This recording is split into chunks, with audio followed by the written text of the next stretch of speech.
pu se joindre à nous, de profiter de ce sujet, donc sur concilier la préservation du bâti ancien et l'amélioration de ses performances énergétiques. On va démarrer tranquillement et puis les retardataires pourront nous rejoindre au fur et à mesure. On est déjà assez nombreux. Je vais vous demander pendant la présentation de couper vos micros pour que ce soit plus confortable pour tout le monde.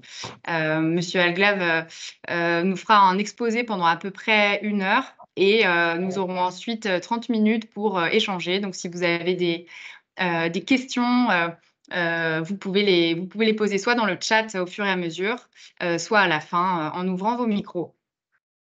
Il ne me reste plus qu'à vous souhaiter une bonne visioconférence. Et Monsieur Alglav, vous avez la parole et nous sommes ravis que vous soyez avec nous aujourd'hui. Un très grand merci à vous.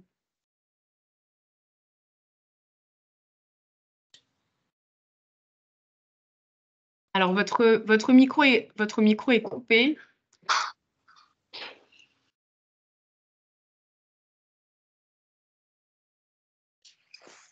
Vous pouvez le réactiver en cliquant en haut à droite sur le petit bouton microphone.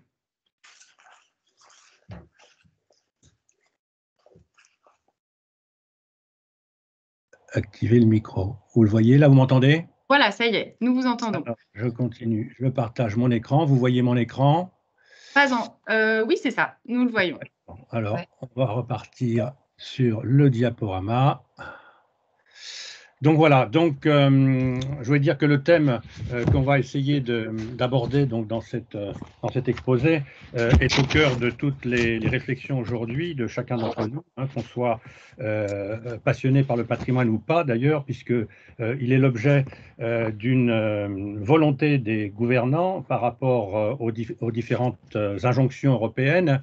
Il faut rappeler que toutes les lois qui sont prises depuis le début sont le reflet des directives européennes qui n'ont pas valeur de loi, mais qui nous mettent dans des obligations de moyens. Et la France, qui est un bon élève ou un mauvais élève, chacun pourra en juger, prend des dispositions législatives pour finalement engager la dynamique en France d'économie d'énergie et de réduction des gaz à effet de serre. On est dans une période de massification du parc habitable, qui a été enclenché par le gouvernement à grand renfort d'aides, et c'est un petit peu le sujet aussi de se poser la question, est-ce que ces aides sont utilisées à bon escient et de bonne façon, puisqu'il s'agit d'économie, donc on peut parler aussi d'économie au niveau budgétaire.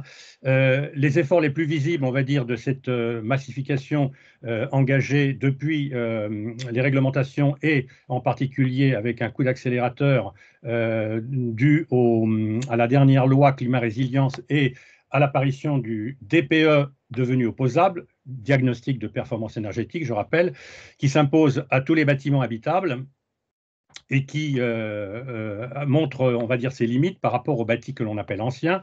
On va définir un petit peu ces catégories de mots et on voit les effets les plus visibles de ces problématiques, de ces dysfonctionnements, de ces manques de réflexion peut-être et de l'urgence dans laquelle on se trouve aujourd'hui.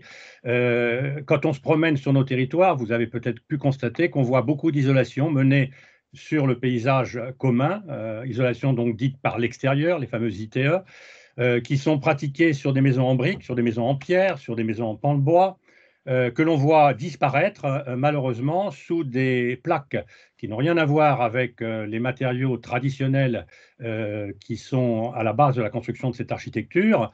On a souvent du polystyrène et des choses comme ça, qui sont le fruit de la chimie et surtout qui sont complètement à l'opposé dans leur mode de fonctionnement des matériaux que le bâti ancien a utilisés depuis la nuit des temps, on va dire, pour construire jusqu'à une certaine époque.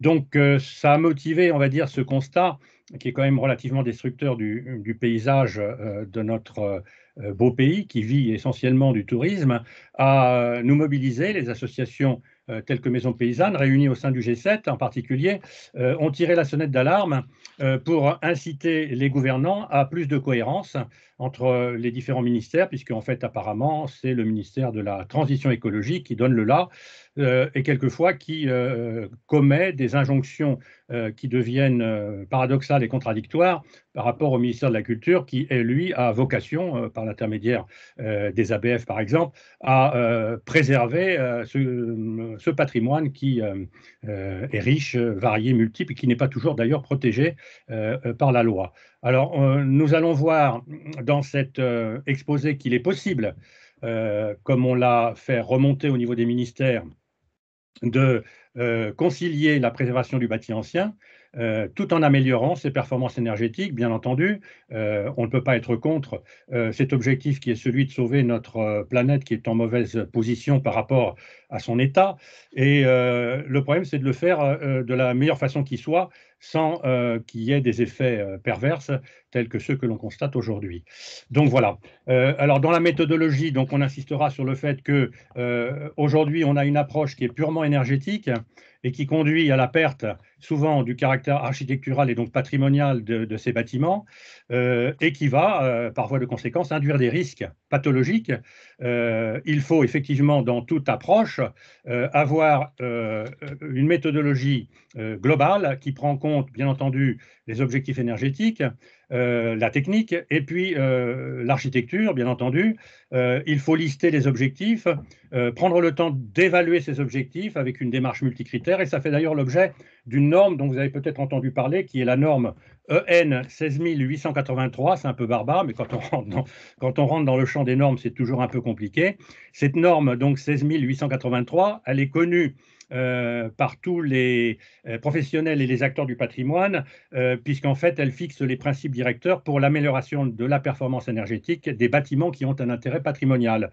Donc, c'est une sorte de... Ça n'a pas un caractère obligatoire, mais c'est une sorte de doctrine qui a été, on va dire, élaborée par un comité d'experts internationaux et qui donne la marche à suivre pour arriver à des situations compatibles avec la notion de conservation du patrimoine et celle de l'amélioration de ses performances.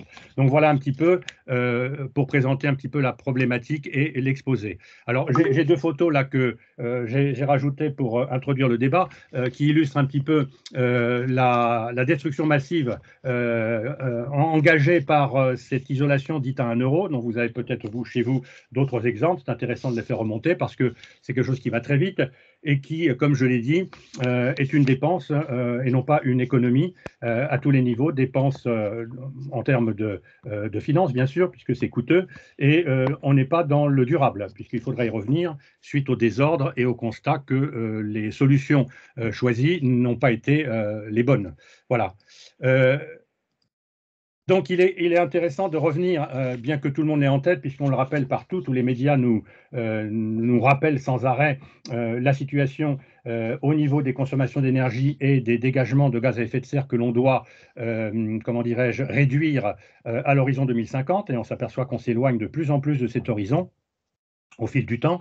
Dans le cadre des économies d'énergie, alors vous avez les étiquettes auxquelles on est familier aussi, ces étiquettes avec cet échelon qu'on voit un peu partout. Aujourd'hui, effectivement, quand on regarde la situation, c'est le bâtiment qui est en première ligne avec 44% des consommations énergétiques. Le transport vient derrière avec 31%, l'industrie 23% et une moindre mesure, donc on trouve l'agriculture. Donc voilà pour le rappel un petit peu des points importants à avoir en tête quand on agit sur les économies d'énergie. La moyenne du parc existant aujourd'hui se trouve au niveau E de l'échelle que vous avez en dessous des étiquettes énergétiques. Elle est mesurée en kilowattheures d'énergie primaire par mètre carré par an. Donc on est au niveau 240 en moyenne d'énergie primaire, de kilowattheures d'énergie primaire et par an.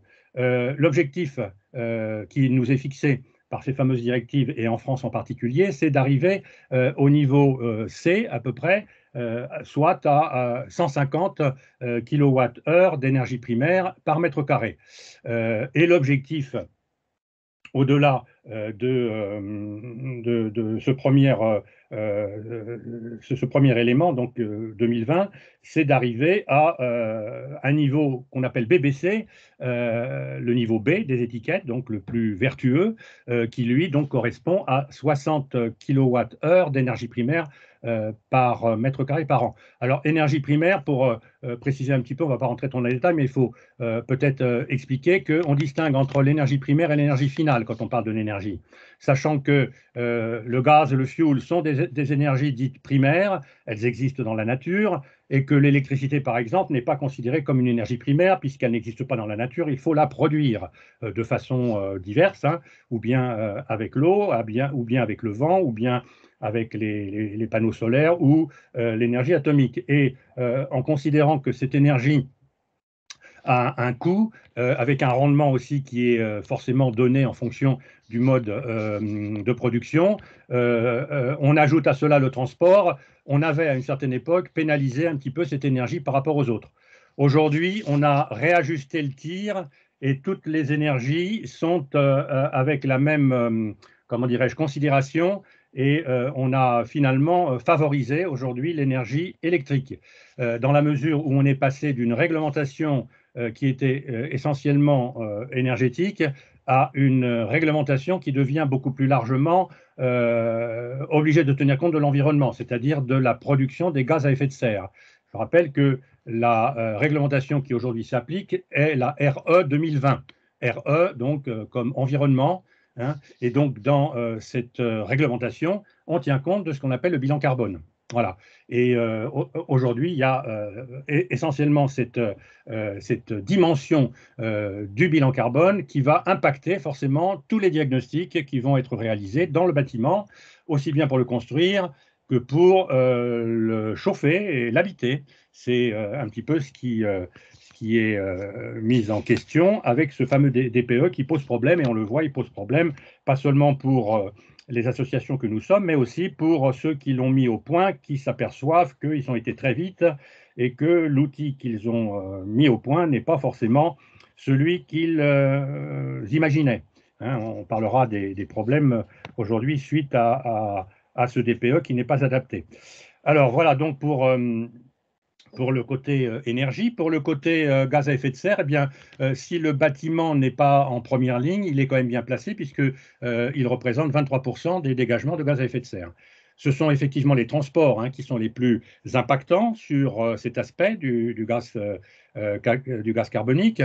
L'industrie, donc à 24%, et puis ensuite les productions d'énergie, j'en ai parlé à l'instant, et l'agriculture pour une petite part. Donc, on comprend pourquoi, hein, les transports aujourd'hui sont aussi le cheval de bataille, puisque le transport avec le moteur thermique et en particulier ses inconvénients par rapport au gaz carbonique, effectivement, est le problème. Et là encore, l'électricité est mise en avant. Alors, ce n'est pas sans poser des questions, bien entendu, puisque si tout le monde est dépendant de l'électricité, il faudra en produire en grande quantité. Et on voit que ce n'est pas forcément non plus quelque chose qui est sans conséquence. Alors, quand on parle du bâti ancien, c'est ce que l'on est en train de faire. Il y a une date importante qu'il faut qu'on ait en tête. C'est important de le dire parce que on s'est aperçu dans toutes les communications officielles des uns et des autres, des ministères et en particulier même de l'ADEME, on a peu parlé du bâti ancien. Le vocabulaire a une importance capitale puisque ce qui n'est pas nommé, en principe, n'existe pas. C'est ce que j'ai fait remarquer au Sénat quand on a été audité. J'ai pointé le fait qu'au niveau du vocabulaire, on ne parlait que d'une catégorie de bâtis qu'on dénommait en employant l'expression passoire thermique. Et effectivement, dans cette catégorie, on y mettait tout et n'importe quoi. Les gens qui habitent une maison ancienne et qui ne sont pas forcément informés, eh bien, on leur disait, vous habitez une passoire thermique, ce qui est complètement faux. Et c'est ce qu'on va essayer de démontrer. Alors, le bâti ancien, il y a une date, c'est 1948, il y a un avant et un après. 1948, donc c'est une date qui est actée dans la statistique. Pourquoi cette date? Parce qu'elle correspond à une évolution des principes constructifs au cours de notre histoire. Avant la guerre de 14, on est dans une société qui est une société de tradition, où la paysannerie est une majorité de la sociologie française, où les traditions sont très ancrées dans les territoires. Le premier choc qui va, on va dire, perturber un petit peu cette société qui vit depuis des générations sur ce principe de tradition et de transmission des savoir-faire de génération en génération, selon des principes qui sont véritablement des modèles d'écologie. On pourra insister aussi sur cet aspect-là. C'est la guerre de 14. La guerre de 14 qui va commencer à mettre un terme, on va dire, à la continuité de cette société, qui va peu à peu devoir abandonner, on va dire, ses principes, par le fait que beaucoup de soldats qui ne reviendront pas de la guerre, malheureusement, sont aussi des tailleurs de pierre, des charpentiers, des maçons traditionnels, et donc c'est détenteurs du savoir-faire qui ne vont plus pouvoir transmettre, bien entendu. Ajouter à cela qu'on est dans une période d'urgence, de reconstruction, bien entendu, du pays, et que tout cela fait qu'on va peu à peu abandonner les façons, les matériaux pour passer à une société qui va nous conduire vers celle que nous avons aujourd'hui et dans laquelle nous vivons, qu'on appelle la société dite de consommation. Et c'est la Seconde Guerre mondiale, la guerre de 39-45, qui va sonner le glas, on va dire, de cette lente descente, de cet abandon, de ce choc culturel, parce que c'en est un, de ces sociétés auxquelles on est très attaché, encore par nos racines, mais qui finalement, aujourd'hui, n'est plus celle de notre modernité. Les modes constructifs n'utilisent plus les ressources locales, les modes constructifs sont simplifiés. On est passé comment dirais-je, du principe du bioclimatisme au principe du chemin de grue. Quand il faut reconstruire, il faut aller vite. On ne tient plus compte de la course du soleil, etc. On utilise aussi des matériaux qui sont industrialisés, qui sont beaucoup moins, on va dire, difficiles à mettre en œuvre que les anciens matériaux qui étaient véritablement liés à un savoir-faire qui fait partie d'un patrimoine immatériel. Là, c'est le béton, c'est l'acier, c'est le verre, et on est passé donc dans cette modernité qui aujourd'hui donc constitue notre environnement quand on regarde un petit peu ce qui se fait. Alors donc, quand on résume un petit peu, le bâti ancien, donc, c'est en résumé un parc assez important à traiter. Il y a à peu près 30 millions de logements habitables aujourd'hui qui sont à considérer et qui sont sous la pression de cette réglementation qui s'impose à tous aujourd'hui. Quand on le regarde de près, eh bien, il y a un tiers qui correspond à celui d'avant 48, à peu près 33%. Et vous voyez là que c'est une part du gâteau considérable, ce qui explique peut-être d'ailleurs que les industriels qui sont, par définition des industriels, donc qui sont dans des logiques de part de marché, n'ont pas envie de perdre cette part de marché importante, bien entendu, dans leur communication et exercent bien souvent un lobbying très important qui leur fait, on va dire, conserver des parts de marché, y compris sur ce secteur qu'ils ne maîtrisent pas. Le bâti donc de 48 à 75, qui représente à peu près un autre tiers du gâteau, c'est celui des 30 Glorieuses. Et c'est précisément celui dans lequel on doit ranger le concept de passoire thermique. Voilà, le bâti d'avant 48 n'a rien à faire dans la catégorie des passoires thermiques. 1975, c'est la date de la première réglementation thermique. Hein, les 30 Glorieuses, c'est les fameuses années d'insouciance où tout allait bien pour l'énergie, où on n'avait pas les soucis ou la prise de conscience que l'on a aujourd'hui, de l'énergie, de sa rareté, de la rareté des ressources et autres, et qu'on faisait un petit peu tout, n'importe comment.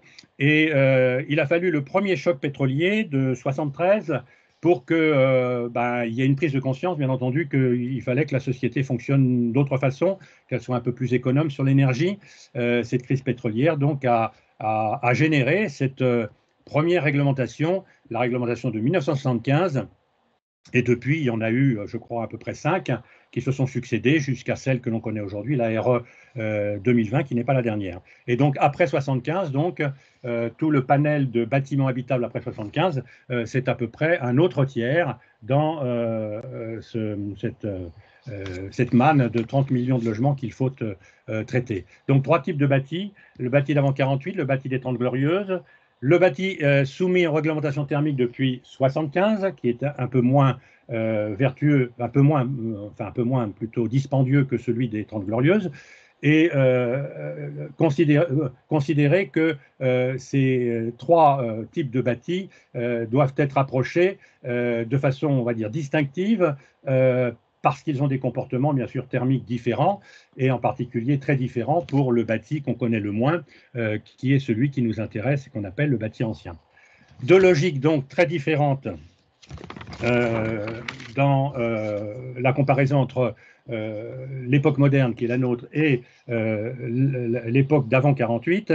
Le bâti ancien, c'est un écosystème qui compose avec son environnement. C'est un écosystème qui est ouvert et qui est en interaction tout au long de l'année, donc on est vraiment sur le long cours.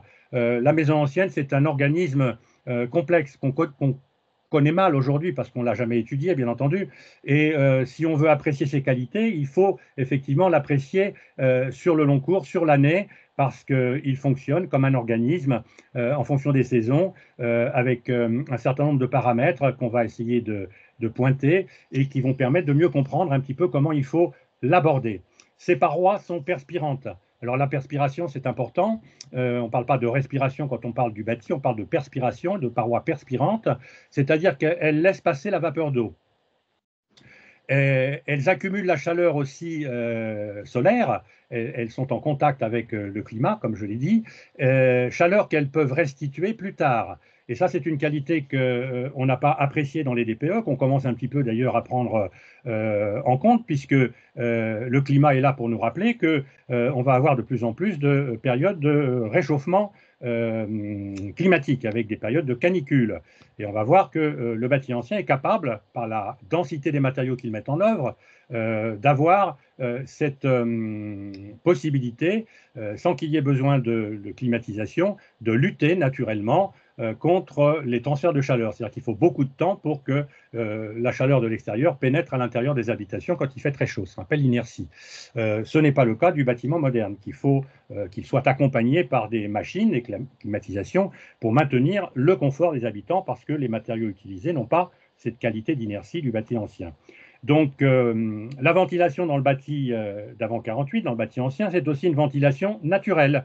Elle s'opère, on en parlera aussi en détail, parce qu'elle met en jeu souvent les portes et les fenêtres. Elle s'opère justement par les ouvertures qui ne sont pas des ouvertures étanches. Donc, on en parlera, parce que l'étanchéité, c'est le concept du bâti moderne, le bâti d'après 48, qui lui est isolé de son environnement. Et d'ailleurs, le mot isolation est un concept qui montre bien qu'on n'a que cette vision-là du bâtiment quand on parle de l'habitat. Hein, l'habitat ancien n'est pas isolé, contrairement à l'habitat moderne. Et donc là, on est dans une conception étanche à l'air, à l'eau, et forcément, il est ventilé aussi de façon artificielle. C'est pour ça qu'on y met des fameuses VMC, des ventilations mécaniques centralisées, pour justement ventiler cet habitat qui est une enveloppe complètement étanche. En hiver, de même, le bâti moderne ne va pas profiter des rayons du soleil. Ils sont très peu exploités. On n'est pas dans une logique bioclimatique. En été, eh bien, on va faire appel, là encore une fois, à la climatisation pour conserver un certain confort aux habitants. Donc, on n'est pas vraiment dans une logique comparable avec le bâti ancien. Les parois dans le bâtiment moderne sont imperméables à l'eau. Et il y a un autre point très important aussi, c'est que contrairement aux bâtis modernes, où les ponts thermiques sont pratiquement inexistants, on parlera aussi de cet aspect-là parce qu'il est important, dans le bâti ancien, du fait des principes constructifs de cette architecture, il y a des ponts thermiques plus ou moins importants. Alors, ce qu'on appelle pont thermique, pour ceux qui ne sont pas encore initiés à cette définition, les ponts thermiques, ce sont des, comment dirais-je, des zones qui sont, on va dire, différemment isolées par rapport à l'enveloppe. Hein. L'enveloppe, c'est un tout. Elle doit constituer, on va dire, une logique cohérente dans les matériaux qu'elle met en œuvre pour améliorer ses performances. S'il y a des manques, s'il y a des imperfections à certains endroits, et il suffit de peu de choses, on en parlera dans le détail, pour qu'il y ait des imperfections dans la réalisation des travaux que l'on préconise pour améliorer les performances du bâtiment, on va créer des ponts thermiques. Et les ponts thermiques, c'est des endroits fragiles où il y a eu, à un moment donné, un manque de continuité dans les matériaux qui sont mis en œuvre et qui va générer ce que j'appelle moi des autoroutes à calories. C'est-à-dire que forcément, l'air va passer par ces endroits, ça peut être très petit, hein, mais dans la quantité d'air qui vont passer par ces endroits, eh bien, il y a une perte calorique très importante qui va s'opérer, avec un cortège, bien entendu, très important, parce que qui dit air dit forcément humidité, l'air est toujours chargé d'humidité, il va y avoir forcément des pathologies avec cette humidité, et en plus, il y a des pertes de chaleur, et donc on atteint un objectif qui n'est pas, on va dire, parfaitement atteint, puisqu'on crée des ponts thermiques. Donc on en parlera dans le détail, mais voilà déjà pour, on va dire, dissocier les deux logiques très différentes qu'il faut avoir en tête dans leur comportement thermique quand on parle du bâti d'avant 48 et du bâti d'après 48. En ce qui concerne les matériaux, le bâti ancien, c'est un modèle d'écologie, je le dis souvent, l'écologie n'était pas encore à la mode à l'époque, on n'en parlait pas, le concept a été inventé beaucoup plus tard, mais le paysan, comme M. Jourdain, qui faisait de la prose sans le savoir, il faisait de l'écologie tous les jours, sans le savoir et sans en parler. Les matériaux donc, avec lesquels il bâtissait son architecture étaient les matériaux du cru, les matériaux du sol, qui sont le reflet d'une géologie. Alors la pierre, la brique, la terre, le bois, voilà en gros et de façon résumée tout ce qu'on va décliner dans l'architecture qu'on appelle vernaculaire, qui est celle de notre territoire rural, mais pas que, et qu'on va trouver jusqu'à cette époque, jusqu'à ce changement dont j'ai parlé dans la présentation. Alors tous ces matériaux, on pourrait les mettre au pluriel, puisque quand je parle de pierre, il y a des pierres très différentes les unes des autres, entre le calcaire, qui est très poreux, et puis le grès qui est très dur, le grès ferrugineux qui est différent par sa couleur, enfin, etc. Vous pourrez en rajouter si vous voulez, puisque chacun connaît sa région mieux que quiconque. Il y a autant de pierres que de sols que l'on foule. Même chose pour la brique. Alors la brique, c'est un matériau qui est déjà dans l'industrialisation, hein, à une certaine époque, même si c'est un matériau très ancien. À partir d'une certaine époque, on va le voir s'implanter partout dans toutes les régions. Il devient aujourd'hui un matériau patrimonial. Hein, très intéressant par les couleurs de briques en fonction des époques, par les modénatures qu'il permet de créer sur les façades, par les façons aussi d'appareiller la brique. Il y a l'appareillage à l'anglaise, l'appareillage à la française, enfin, il y a tout un tas de variétés. C'est un savoir-faire qui aujourd'hui est devenu tellement coûteux à réaliser qu'il est devenu patrimonial, ce qui n'était pas forcément au départ. En France, la brique avait plutôt une mauvaise presse. Et la terre, on pourrait mettre aussi la terre au pluriel, puisque c'est un matériau qui va décliner des mises en œuvre qui sont spécifiques à la caractérisation de ce matériau qui est différente en fonction du territoire où on l'extrait. Chez nous, par exemple, en Picardie où je suis, on a des limons argileux qui permettent de construire avec la technique de remplissage des constructions en pan de bois. Donc c'est une technique qui n'est pas porteuse. Elle peut l'être. Il y a quelquefois des murs en bauge qui utilisent ce même matériau. En Isère, on va avoir une terre tout à fait différente avec des graviers. Cette granulométrie et cette composition différente de la terre de l'Isère permettra de mettre en pratique une technique de banchage, ce qu'on appelle le pisé. Hein. Il y a à peu près 6 techniques en France qui utilisent la terre de façon différente en fonction de ses qualités, de ses caractérisations et compagnie. Donc, variété au niveau de la terre et variété au niveau des bois aussi. On sait qu'aujourd'hui, on a réduit ça à peu de choses, on utilise beaucoup les résineux, et on a oublié que le bois faisait partie de la culture, au sens large. On a cultivé les arbres. Hein, les peupliers, dans ma région, par exemple, le grisard, les gens ne savent plus ce que c'est. C'est une variété de peuplier qui était cultivée dans nos régions humides et qui donnait une très belle qualité de bois dont on a fait des charpentes, ce qu'on serait bien incapable de faire aujourd'hui parce qu'on a perdu le savoir-faire. Donc voilà, donc des matériaux très variés, mais des matériaux qui sont unis dans leur diversité, c'est, on peut dire, ce qui les caractérise, par leur grande sensibilité à l'humidité. Ils sont tous hygroscopiques, c'est-à-dire ils ont une capacité à déstocker l'humidité, et ils sont capillaires, et donc très sensibles à l'humidité. On verra qu'un mur ancien n'est jamais totalement exempt d'humidité. Il est en équilibre de ce point de vue-là, et c'est un équilibre qu'il faut comprendre, et surtout ne pas perturber. Le bâti moderne, par opposition, c'est un bâti qui est fait avec des matériaux peu diversifiés, issus de l'industrie. Ils ont pour caractéristique contrairement à ceux du bâti ancien, d'être peu sensibles à l'humidité, peu hygroscopiques, peu capillaires et très peu perméables à la vapeur d'eau. C'est pour ça d'ailleurs qu'on ne peut pas mélanger les matériaux aujourd'hui. Il faut faire très attention quand on utilise les matériaux issus de notre modernité, qui sont des matériaux faits par les industriels dans cette culture qui est la leur. On ne peut pas utiliser un mortier qu'on va utiliser dans le bâti moderne, dans le bâti ancien, de la même façon, sous peine d'avoir des retours qui ne sont pas ceux que l'on attend. Donc voilà, donc très grande diversité, avec malgré tout un...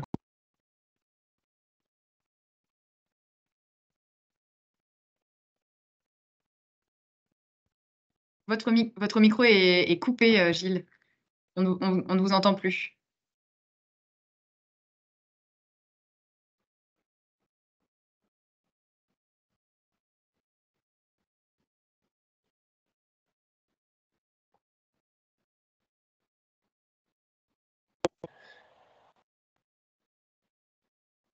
Vous m'entendez là? Ça y est. Bon, ça y est, oui. Ah non, ça vient d'être recoupé, visiblement.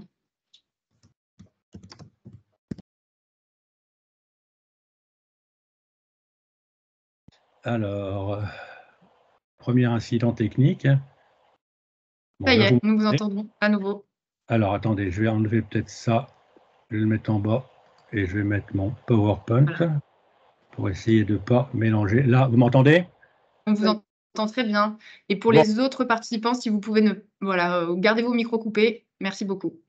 Bon, alors donc je continue. J'en étais, je repasse la diapositive. Oui. Je crois que j'en étais là. Voilà. Absolument. Donc, voilà. Donc, j'étais en train de parler donc, des comportements qui faisaient l'unité de cette extrême richesse et diversité du bâti ancien. C'est qu'ils ont tous cette capacité d'inertie, de déphasage, qui sont des qualités très importantes pour l'hiver et l'été, on en parlera. Ils ont tous cette faculté de gérer l'eau, avec cette qualité de la perméance de leurs parois et des matériaux qu'ils mettent en œuvre. Ils gèrent l'air également de la même façon. Il n'y a pas de ventilation. On parlera tout à l'heure de ce problème qui est un problème majeur dans l'apparition des désordres que l'on peut constater quand on fait les choses de mauvaise façon sur le bâti ancien. Ils sont tous, on va dire, contraints d'utiliser les ressources locales, comme on dit aujourd'hui, c'est-à-dire on utilisait à l'époque.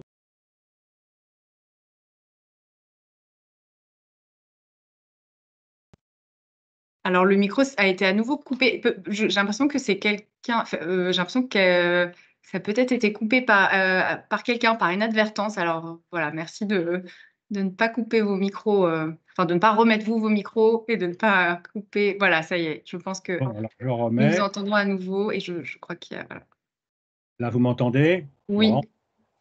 Décidément, on va y arriver. Oui, Alors, merci. voilà. Donc, deux conceptions différentes, on était en train de dire. On va parler donc du bioclimatisme, on appelle le bioclimatisme. La conception bioclimatisme qui est celle du bâti ancien, donc qui suppose des apports de pouvoir gérer des apports gratuits en hiver et avec une protection solaire en été. On parlera du rôle de la végétation aujourd'hui dans l'habitat et on en parle de plus en plus avec la problématique des îlots de chaleur dans les villes, vous en avez entendu parler. Donc, voyons, on revient un petit peu à ces réflexes intelligents qu'ont eu nos anciens. On a l'impression de redécouvrir le monde, mais il y a longtemps qu'il a été découvert. Donc, ventilation naturelle traversante, forte inertie des murs, les murs de refend souvent et les planchers lourds, avec des résistances thermiques des parois qui sont différentes en fonction des époques et comment dirais-je, et des modes constructifs. Quand on a des murs épais et des doubles murs, bien entendu, on a une résistance thermique importante qui va donner une grande qualité et en particulier une inertie très importante. Quelquefois moins bonne, et en particulier c'est le cas pour le pan de bois. Et quand on rentre d'ailleurs dans le pan de bois, là encore, il y a des qualités de pan de bois très différentes. Il y a du pan de bois très serré, du pan de bois beaucoup plus lâche, et en fonction donc de la qualité de la construction, on va avoir bien entendu des réactions différentes par rapport à ces problématiques de résistance thermique. Avec un inconfort d'hiver ça aussi on va le développer par la suite, d'effet de paroi froide, on verra tout à l'heure définir cette notion fondamentale dans le ressenti, dans le confort, qui est due essentiellement aux fenêtres et aux murs qui souvent ont été privés de leurs enduits. On verra tout à l'heure qu'il y a un diagnostic à faire sur le bâti ancien avant d'intervenir pour essayer de remettre aux normes, ce n'est pas un mot que j'aime bien utiliser, mais pour remettre dans les standards, on va dire, le bâti ancien avant d'aller plus loin dans la volonté de faire des travaux.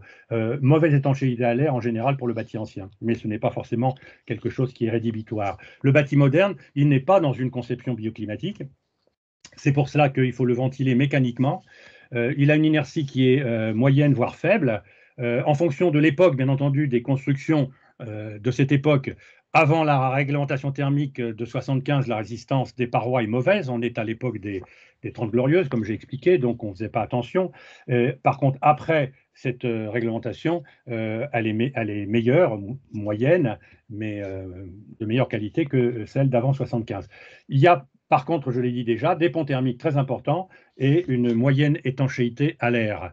Donc voilà pour les qualités et les différences d'approche et de conception entre les deux modes constructifs. Alors, il y a un point très important qu'il faut également ne pas négliger quand on agit sur le bâti ancien, c'est considérer qu'un mur ancien est en équilibre hygrothermique. Un mur ancien, si cet équilibre est perturbé lors d'une réhabilitation, l'accumulation d'humidité va poser des problèmes. Je dis bien l'accumulation d'humidité. Un mur ancien n'est jamais sec. Ce sont des constructions qui fonctionnent par effet mèche et qui sont en contact avec le sol, d'une part.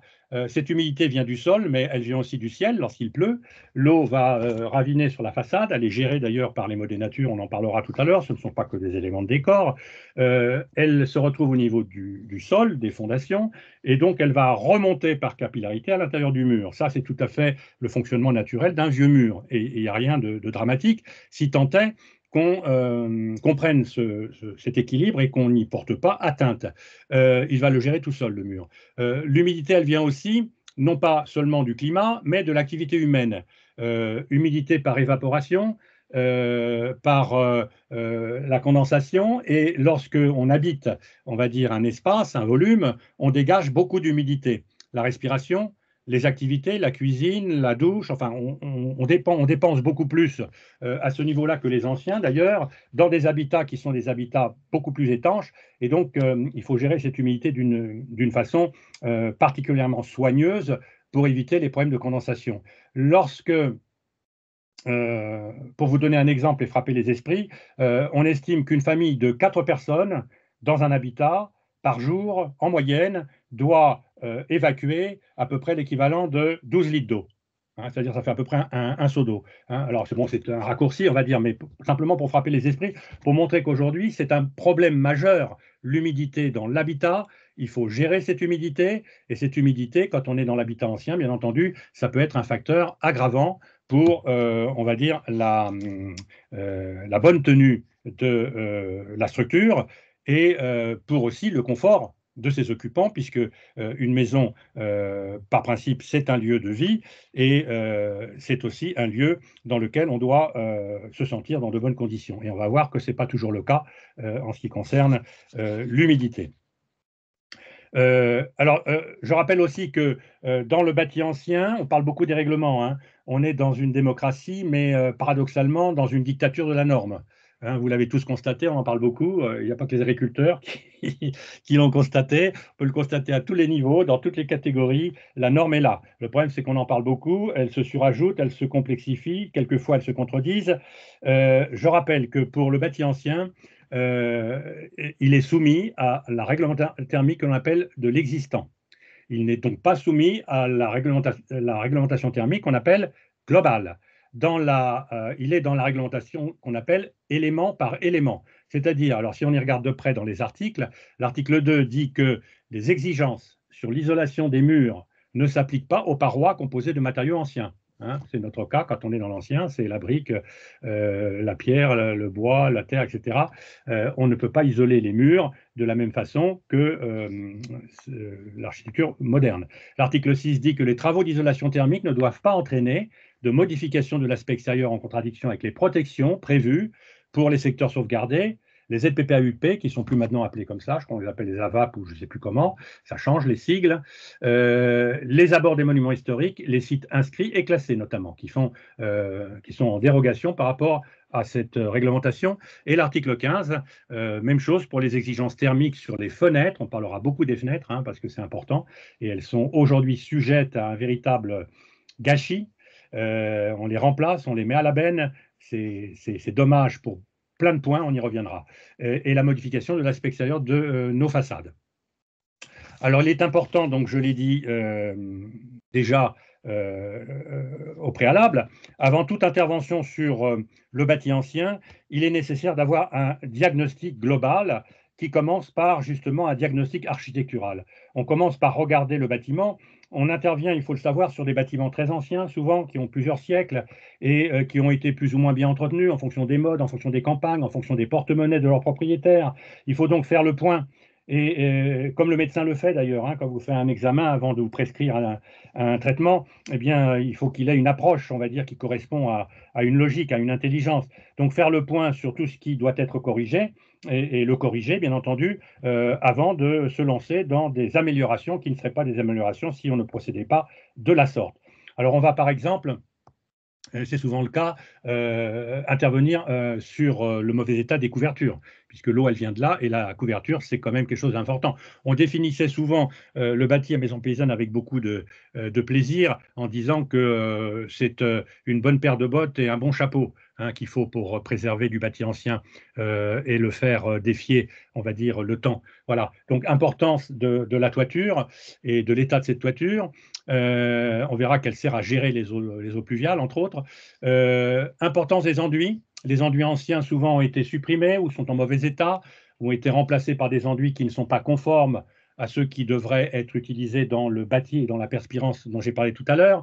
Donc tout ça, il va falloir le remettre en ordre. Et puis souvent, on s'aperçoit que les sols, au fil du temps, ont été imperméabilisés. Vous avez entendu parler du fameux ZAN, le zéro artificialisation nette. On commence par prendre conscience aujourd'hui que ça a une action sur le climat, et en particulier celui des villes, hein, avec les îlots de chaleur, avec tout un tas d'effets collatéraux par rapport à ces pratiques qu'on va essayer de réduire. Et là encore, on peut en parler, c'est un problème. Le ZAN, ça dépend comment c'est traité. Et donc, des sols imperméabilisés, ça doit être aussi l'objet de notre première action. Il faut laisser respirer le mur. Voilà, pour éviter que les choses qui ont été faites de mauvaise façon, cette imperméabilisation qui a été ajoutée au fil du temps, aussi bien au niveau des enduits que des sols, aboutissent à aggraver par effet de capillarité l'humidité dans le mur qui ne sera plus en capacité de gérer, parce qu'on aura, on va dire, porté atteinte à l'équilibre qu'il est censé gérer. Donc en général, on met des drains, hein, c'est des travaux, et là encore, on va peut-être rapidement, parce qu'on pourrait rentrer dans le détail, mais on y reviendra tout à l'heure, comment on peut aborder le sujet avec beaucoup de précautions quand on intervient au pied d'un vieux mur. Alors, des détails ont leur importance aussi. Quand on parle de bâti ancien, quand on parle de maçonnerie, on parle de mortier de hourdage. Il faut peut-être rappeler que dans le bâti ancien, le mortier qui est utilisé souvent, c'est un mortier qui n'a rien de commun avec ceux que l'on utilise aujourd'hui, en ce sens qu'ils n'ont aucun effet de colle. Voilà. On maçonnait autrefois souvent à la terre, hein, par souci d'économie, et puis parce que c'est un matériau qui a beaucoup de qualité, bien entendu, et on venait protéger l'œuvre construite en pierre, en particulier si c'était un travail de pierre comme celui que l'on voit ici sur les diapositives, en mettant un enduit de protection qui, lui, était beaucoup plus en capacité de résister aux intempéries, qui était un mortier de sable et de chaux. Alors donc, ces mortiers aujourd'hui de hourdage sont souvent mal compris, alors qu'ils ont des performances hydriques et thermiques très importantes pour les bâtiments qu'ils servent à édifier. Hein. Grâce à leur porosité, ils réduisent les transferts de chaleur et favorisent les transferts d'humidité par cette qualité qu'on a définie tout à l'heure qui s'appelle la perméance. Voilà. Donc le bâti ancien offre beaucoup d'exemples de cette mise en œuvre de terre qui sert à ourder les différents éléments constitutifs de l'œuvre. Et on va voir que le mur, au fil du temps, il peut avoir perdu à certains endroits, il peut s'être vidé de sa terre. Et dans ce cas-là, là encore, c'est une action qu'il faudra avoir sur le bâtiment avant de faire quoi que ce soit, d'autre, bien entendu, par un coulis de remplissage, comme on le voit ici sur cette diapo, pour boucher le trou. On voit derrière le mortier qui peu à peu va disparaître si on le laisse comme ça. Ça, c'est un premier point. Et sur les deux petites diapos qui sont en bas à gauche, vous voyez que le rôle de ce mortier de hourdage, il est fondamental en fonction des murs qui sont utilisés. Si j'ai une pierre tendre, comme celle qui est donnée ici, avec une capacité pour la pierre de gérer donc les transferts de vapeur d'eau, il ne va pas y avoir de problème, ça va bien se passer. Mais si j'ai une pierre dure comme celle que je pointe avec mon pointeur ici, qui n'est pas poreuse, qui est peu isolante, eh bien, c'est le mortier qui va, seul, parce qu'il est respirant, va assurer ce transfert d'humidité par ses qualités de perméance. Donc, on voit que ce n'est pas un détail, ou du moins, si c'est un détail de grande importance. Alors, retour sur un constat qui date déjà de quelques années et qu'on avait, semble-t-il, oublié. Quand je dis on avait, je désigne tous ceux qui ont travaillé sur le fameux DPE qui pose problème, DPE devenu opposable aujourd'hui et que nous contestons pour le bâti ancien parce qu'il n'est pas adapté, bien entendu, à cette intelligence qui nous est chère du bâti ancien. Nous avons à Maison Paysanne, en partenariat avec le CET de l'Est de l'époque, qui est devenu aujourd'hui le CEREMA, travaillé sur un projet qui s'appelle le Battant, bâti ancien. On a, sur une longue période de temps, choisi et étudier un panel d'habitats, de bâtiments qui vont du 15e siècle au 20e. On voit qu'il y a des bâtiments du 15e jusqu'à notre époque, 1918 en gros. Et on a choisi des bâtiments qui étaient dans des zones climatiques différentes de notre territoire, chauffés avec des solutions également différentes, avec les possibilités donc, qui étaient offertes à l'époque, le gaz, le fioul, l'électricité, poêle à bois, gaz, cheminée, bois, enfin voilà. On a essayé de varier un petit peu les différentes solutions pour avoir des résultats intéressants à exploiter. On a instrumenté ces maisons et on a mesuré les consommations réelles, exprimées toujours en kilowattheures d'énergie primaire par mètre carré et par an. Alors que les étiquettes énergétiques de l'époque, vous avez en bas l'étiquette énergétique, donc, qui nous rappelle que la moyenne du bâti ancien, selon les chiffres officiels de l'époque et le DPE qui était en vigueur à cette époque-là, les situait au niveau E. Cette étude a montré, résultat à l'appui, scientifique à l'appui, que les bâtiments donc, que nous étudions, bâtis anciens, se situaient dans les échelles D, voire C. Alors le bâtiment témoin, c'est celui qui est à l'extrême droit du tableau que vous voyez ici. Je reviens en arrière sur la diapo, excusez-moi. Bâtiment conforme à la RT 75. C'est celle qui a été la première et qui commence à poser le problème des économies d'énergie. Donc bâtiment témoin, on est au même niveau à peu près que le bâtiment de la RT 75. Donc, ceci est la preuve que parler de passoire thermique aujourd'hui pour le bâti ancien, donc celui, comme on a défini, étant d'avant 1948, est une hérésie, est aussi un déni de ce que cette étude scientifique a montré. Je rappelle qu'une étude scientifique validée par l'ADEME, c'est de l'argent public. Et à partir de là, c'est un acquis. C'est un acquis qu'on a rappelé, bien entendu, à tous ceux qui avaient tendance à l'oublier, et qui aujourd'hui est confirmé par toutes les études que nous continuons à poursuivre lorsque nous avons l'opportunité de le faire, puisque depuis Battant, il y a d'autres études qui ont été menées, en particulier sur la logique constructive Pan-Bois-Torchy, le projet FAEBA, le projet Bosch, et un projet qui est en cours aujourd'hui, toujours avec un consortium de scientifiques et Maison Paysanne, bien sûr, qui collaborent à ces projets qui sont une volonté pour nous de faire entrer dans la science une culture qui n'a jamais été écrite et qui n'a jamais été considérée comme, on va dire, pertinente, puisque par définition, ce qui n'est pas prouvé aujourd'hui, ce qui n'est pas écrit, ce qui ne fait pas l'objet de mesures, n'a aucune réalité ni légitimité. Alors là, nous sommes en train de légitimer tout le discours que nous avons depuis tout le temps sur justement le fait que le bâti ancien, il a déjà des performances. C'est pour ça que nous ne parlons pas d'isolation quand nous abordons le sujet.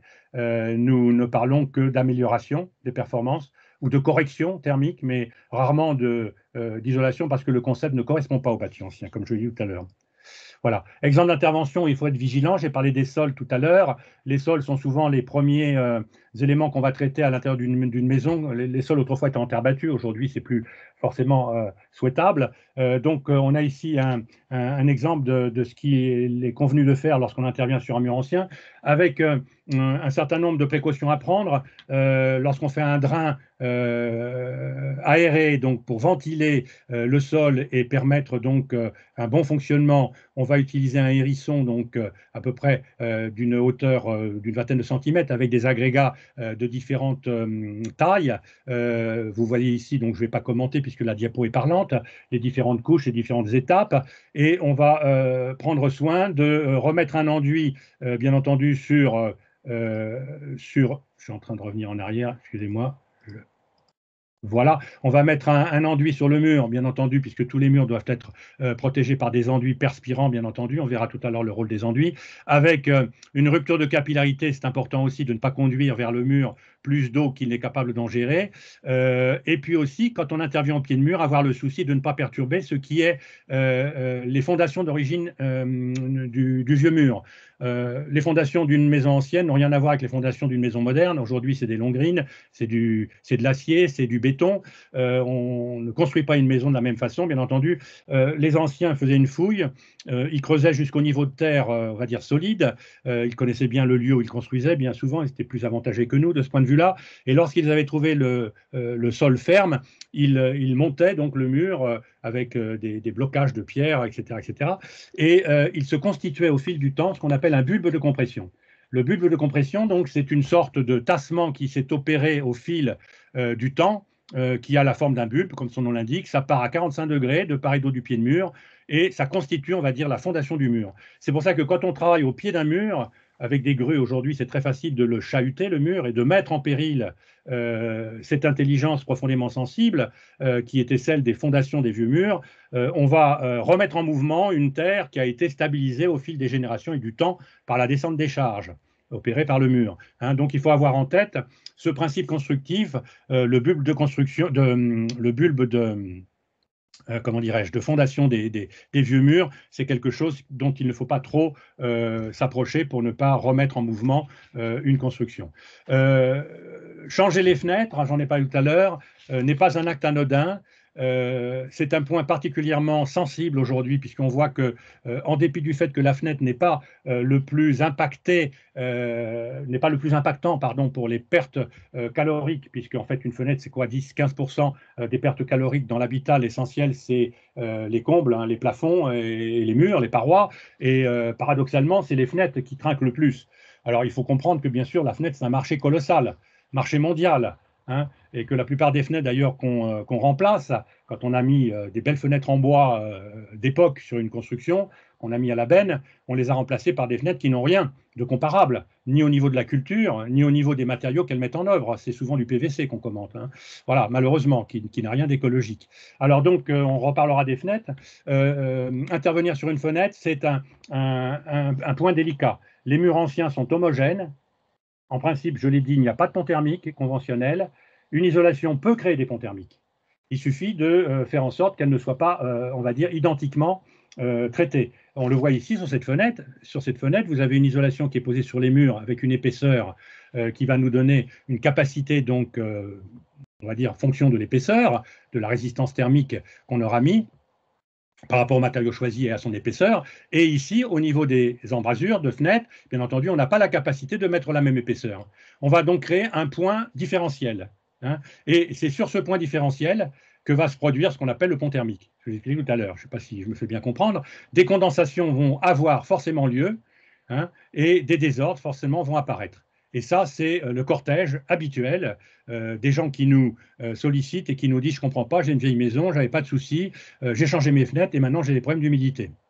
Hein, bingo, hein, le remplacement d'une fenêtre par une menuiserie isolante, c'est un critère qui n'est pas forcément toujours pertinent à choisir dans les options de travaux à effectuer. On verra tout à l'heure qu'on peut conserver les vieilles fenêtres et qu'il y a des solutions qui permettent de le faire en améliorant leur performance si c'est nécessaire.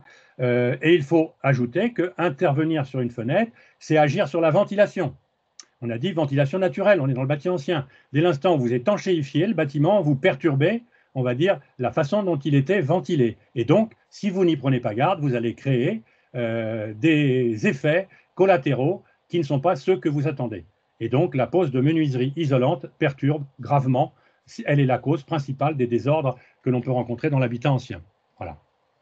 Rappel réglementaire sur ce sujet. Là encore, les gens disent: ah oui, mais c'est les normes. Alors, on parle des normes à tort et à travers. Dans le bâti ancien, on est dans une logique dérogatoire. Les textes réglementaires donc disent que les bâtiments doivent, sur le sujet de la ventilation, répondre à la réglementation en vigueur au moment du dépôt de leur permis de construire. Hein, la VMR, c'est-à-dire la ventilation mécanique répartie, étant mise en œuvre dans des opérations de rénovation, elle n'est pas tenue de respecter les textes réglementaires postérieurs à la construction du bâtiment. Hein.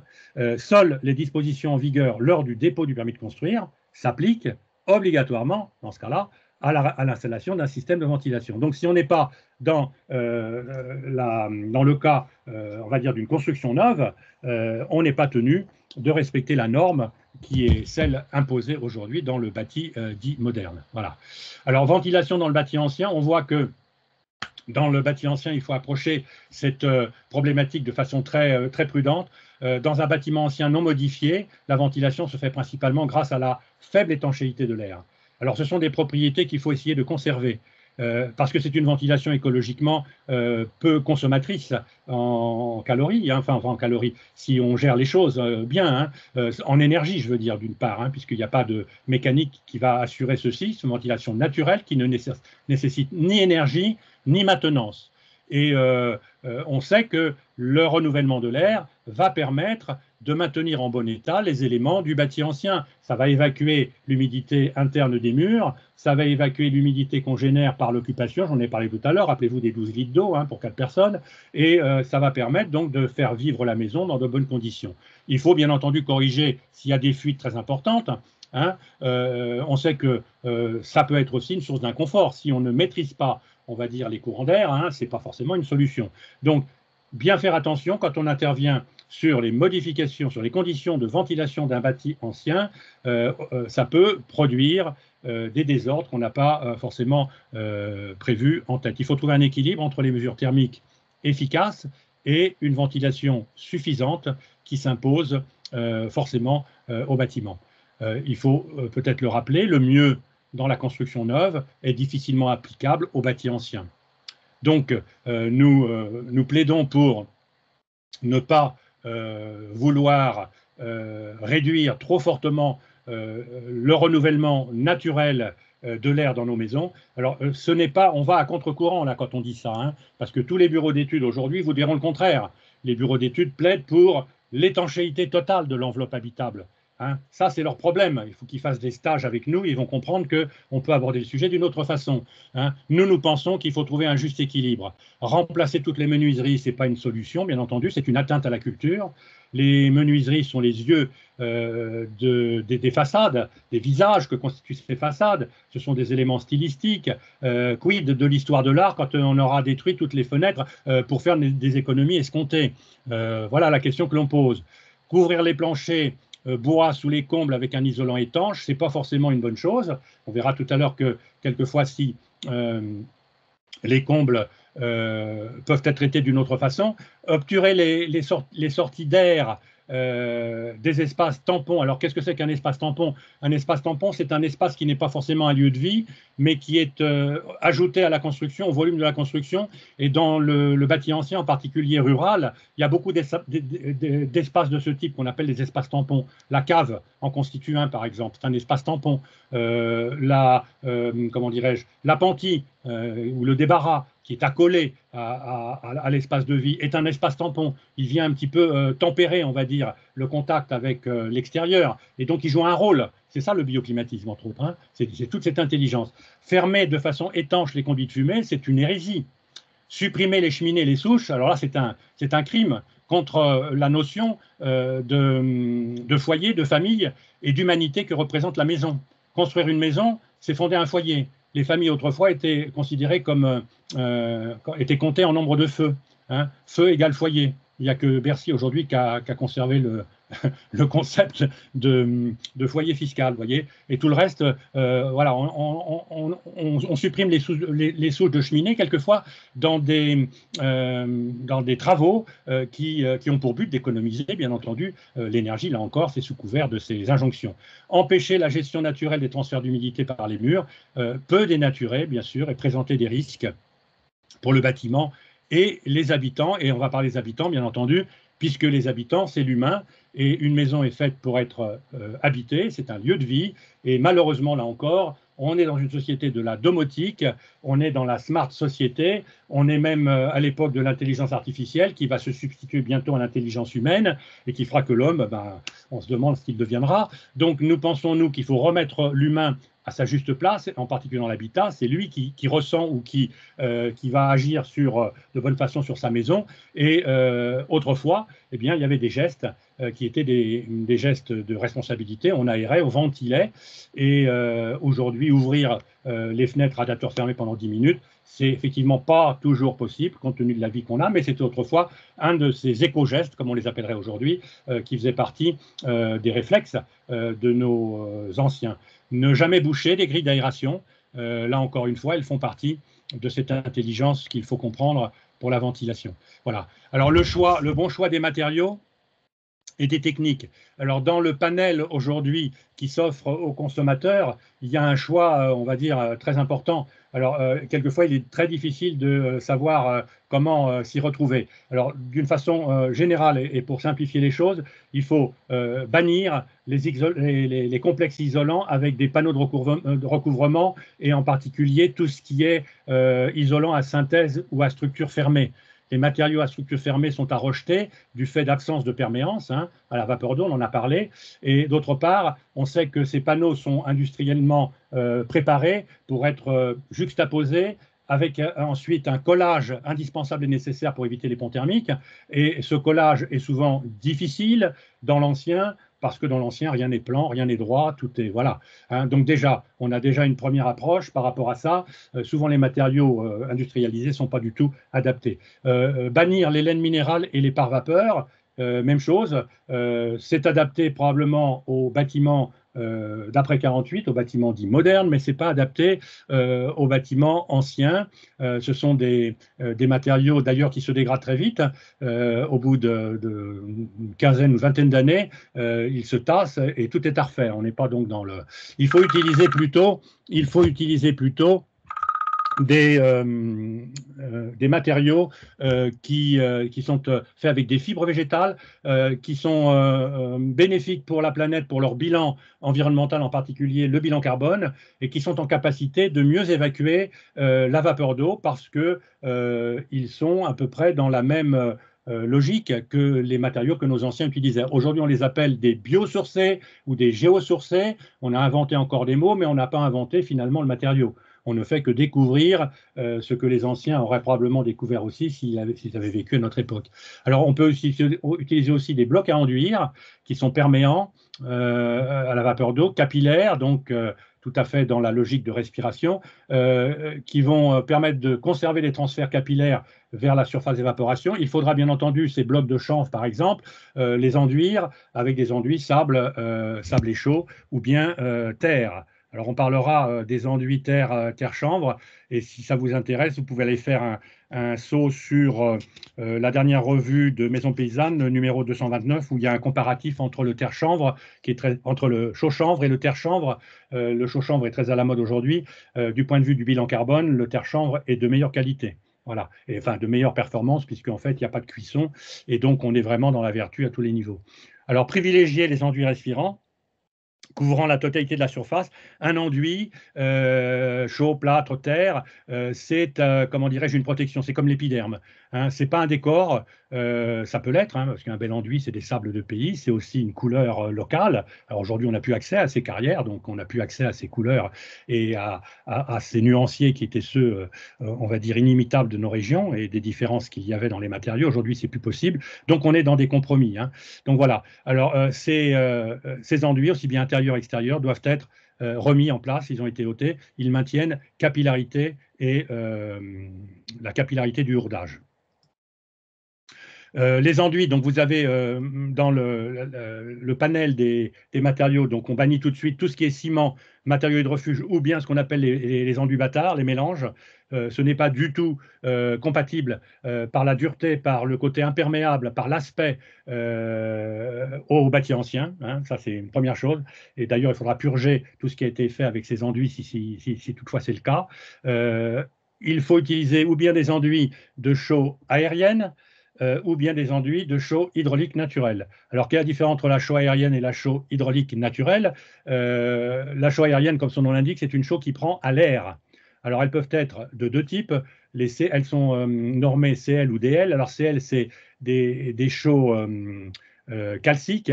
Et les chaux normées DL, c'est des chaux dolomitiques. On ne va pas rentrer dans le détail, mais il y en a qui sont, on va dire, adjuvantés de carbonate de magnésium. Je crois que c'est les chaux dolomitiques. Bon, tout ça, c'est de la chimie.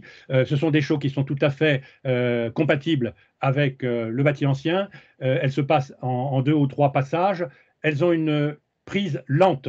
Et quelquefois, elles sont assez délicates à mettre en œuvre. Hein, donc, ça demande une certaine expertise. Elles se mettent en faible épaisseur, maximum 1,5 cm. Les chaux faiblement hydrauliques, on appelle NHL sur les sacs, et vous allez les voir avec des coefficients qui vont de 2 à 5, 2, 3, 5 ou 5.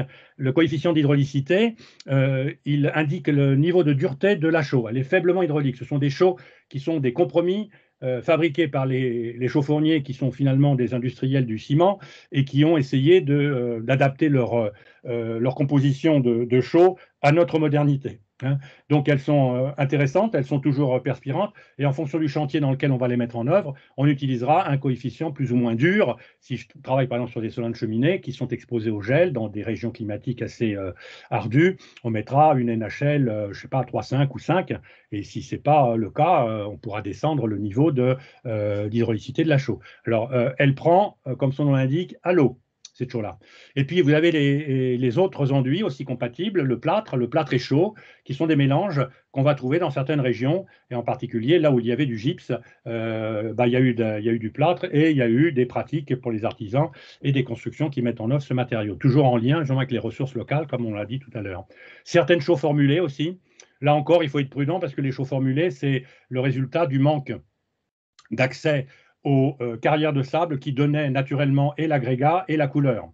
Et les carrières de sable, qui étaient des sables locaux, aujourd'hui ne sont plus accessibles. Hein, loi sur l'environnement oblige, aujourd'hui, on a interdit l'accès aux petites carrières et aujourd'hui, tous les sables viennent du même endroit. C'est-à-dire qu'on est dans l'uniformité, la banalité et donc forcément dans le compromis. Alors, l'effet de paroi froide, important à revenir sur cette notion-là. Un mur, c'est une paroi qui va forcément avoir une température. Si elle n'est pas, on va dire, corrigée, cette température, ou bien par un produit isolant, ou bien par un petit enduit. Et on voit sur les 2 diapos qui sont ici comment on peut réduire l'effet de paroi froide sur un mur construit en moellon, par exemple de 30 cm. Vous voyez une température extérieure, là sur... Je reviens en arrière.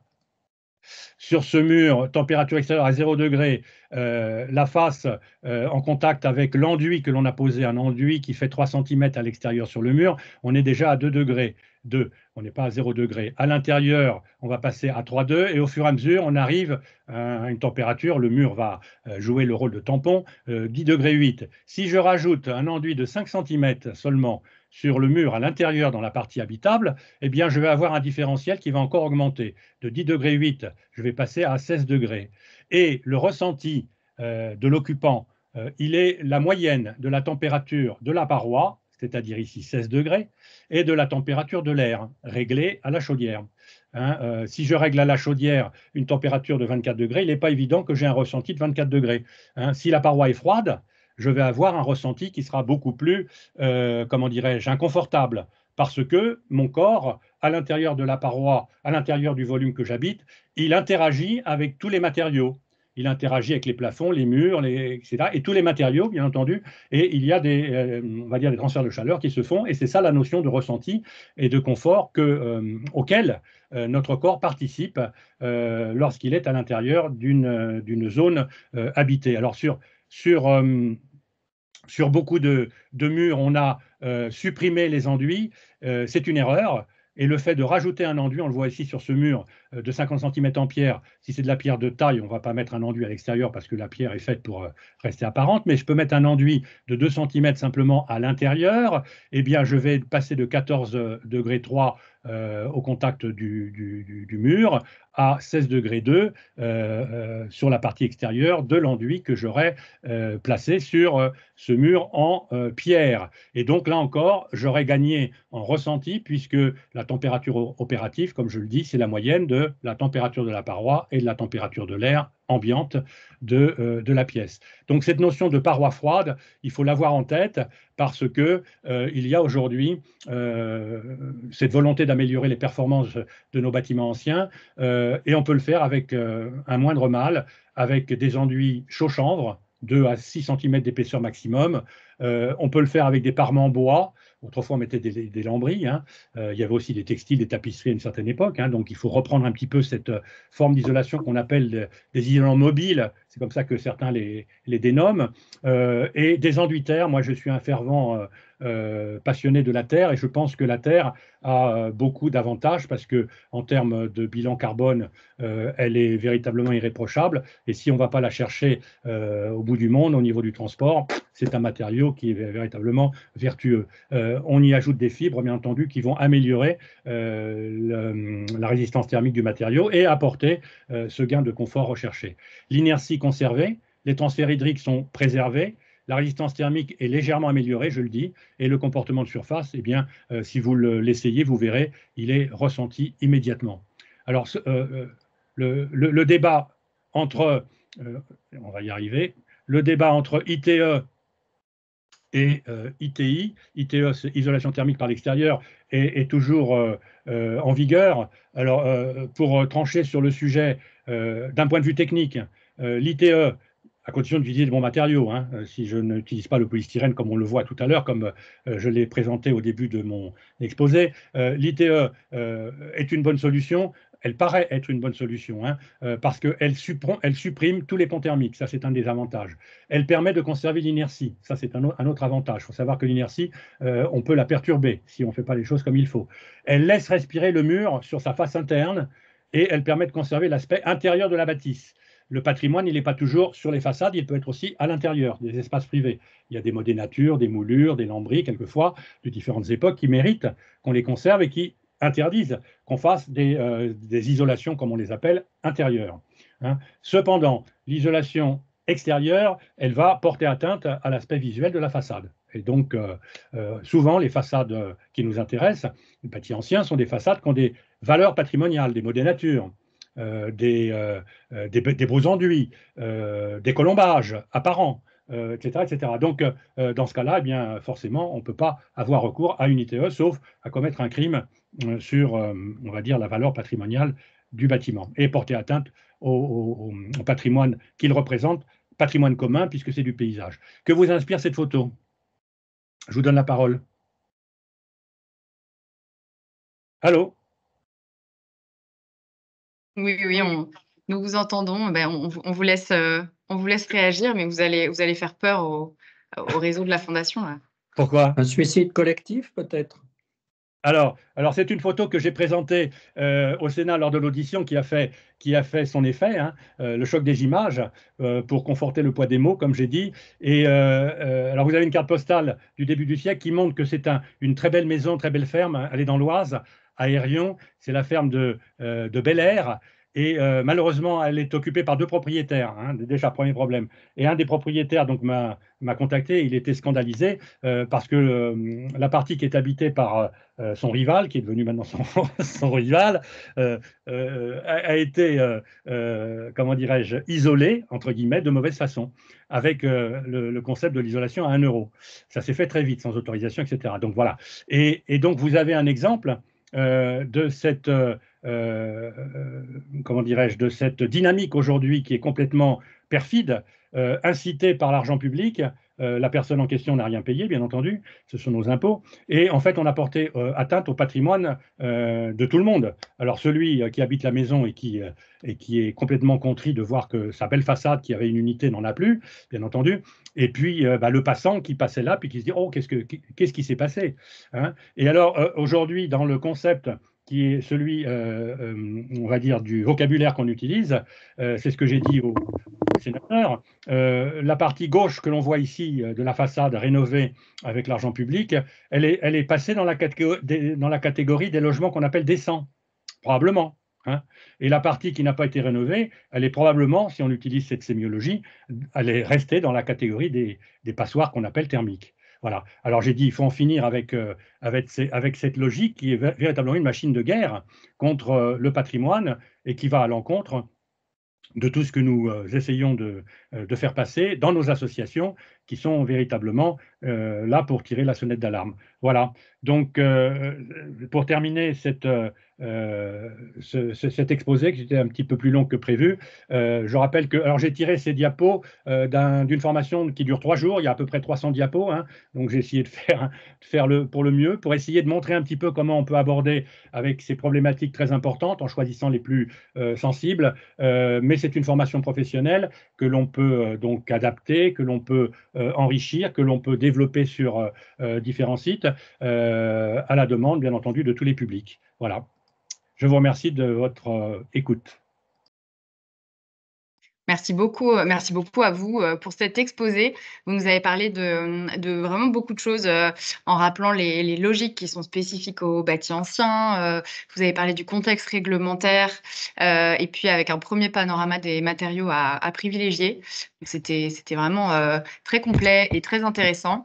Peut-être qu'il y a quelques questions. Il nous reste quelques instants si vous le souhaitez. Alors, soit dans le chat. Alors, il me semble que François Lachaze, il y avait je ne sais pas si c'était une question ou une réaction. Et sinon, Alors, il y a une main levée là. et voilà, il y a une main levée, François. Oui, François moi je Coco. parle. Donc, vous parlez tout le temps donc de mettre un enduit plein sur les façades extérieures, mais nous, on est souvent confrontés au rejointement.